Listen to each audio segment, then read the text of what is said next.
Bridget Mill, publisher of the Tampa Bay Business Journal. A brokerage industry chill is feared in the wake of a possible financial industry regulatory authority ruling. And according to a lawsuit filed, Raymond James has no intentions of letting that happen without a fight. Raymond James asked a federal judge in Tampa to throw out a $12 million penalty against them, which was assessed by a FINRA arbitration board in response to an A.G. Edwards filing accusing Raymond James of raiding their firm.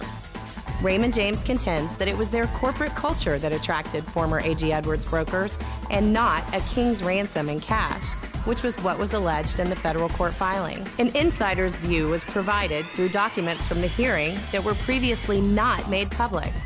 One of them, Edwards' original statement of claim, said their former financial consultants serviced Edwards' accounts with a combined $711 million in assets, which generated $5.3 million in annual revenue. Read the rest of this story, only in the March 12th print edition of the TBBJ. Streets in the Tampa Bay area are filled with live and inflatable statues of Liberties and Uncle Sam's, all serving as reminders that tax season is not the only thing heating up. The street waivers and guerrilla marketing tactics of the fast-growing Liberty Tax Service are instead landing Liberty a date with Lady Justice. Amscott, a Tampa-based short-term lender that offers seasonal tax services, has asked a Hillsborough County Circuit Court judge for an injunction against this competitor.